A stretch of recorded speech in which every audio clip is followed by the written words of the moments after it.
Novak Djokovic is one of the best, if not the best, tennis player of all time. And even though he's such a great player, he's had to face so many obstacles during his tennis career. And that has also defined him, his mental strength. Years ago, he was playing against Roger Federer, one of his big rivals. And it seemed like the whole arena was for Federer and against Djokovic. And this was not even on the home turf of Federer in Switzerland, but in the US at a Grand Slam, a neutral territory. So what did Djokovic do? Later in the press conference after his victory, Djokovic acknowledged that he heard the whole arena chant Federer's name. Yet to himself, he transmuted that sound and thought, oh, they're chanting Novak, Novak, Novak. That's a good question because, at times you just try to ignore it, which is quite hard. I like to, transmutate it in a way. So when the crowd is chanting Roger, I hear Novak. So that's...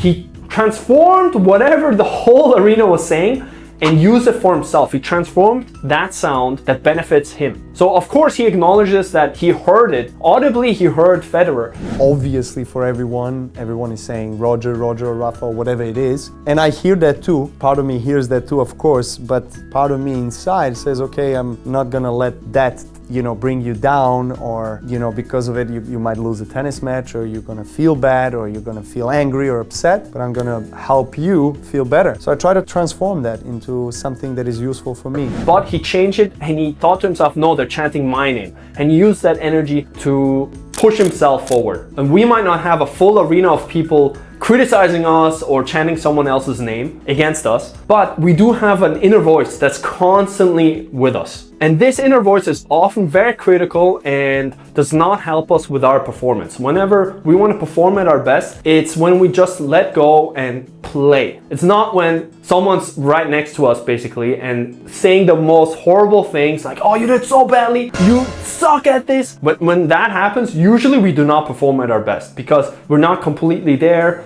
Our mind is working against us. So how can we use what Djokovic did for himself in our life, in our performance? When we start judging ourselves, we hear our own voice or someone else's, like a parent's voice. And so when you hear this voice, transform it. What you can do is transform it into a very silly voice. Let's say something sounding like Mickey Mouse. So instead of, you suck, you can be, you suck. Or whatever, just transform it into whatever you think is hilarious and makes you laugh. So whenever you now hear this criticism, you transform it in your head and it will actually make you giggle. All those criticisms you won't take seriously anymore and you will actually maybe even laugh. So when someone says, you're so bad at this, you suck at this. When you hear that, you just, you can't take it seriously anymore. And you can do whatever, you suck at this, you're so bad at this. Whatever voice makes you laugh, just use that voice. Make it very, very silly. Transmute, like Djokovic did, someone else's criticism into your gain or what makes you laugh. You suck, you're bad at this, you suck.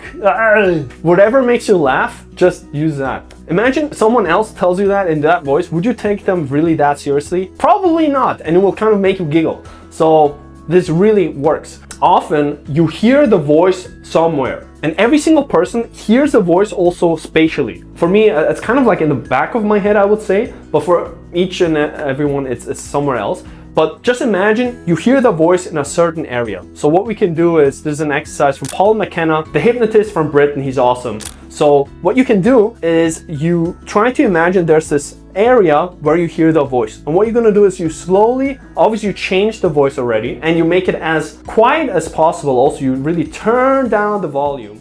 And then now you move that you suck, you suck, you suck, you suck, and try to move it. Imagine you have the space just moves here to the center of your body, and now you spread out your arm and it just moves here. And so now you won't hear it here anymore, but you moved it here and you hear from here. So imagine now my arm is saying, you suck, you're bad at this. And this is a great way of transmuting and really toning down, eliminating basically the inner voice and just making you giggle. So if Djokovic can do that in an arena of 20,000 people or so, you can do this with one person or multiple people in your mind. And this really works. You perform with more joy, less judgment, and more free, and maybe with a smile on your face. The Inner Game of Tennis is one of the best books on tennis and performance in general. Here's a couple of things you can learn from the book. check out this video.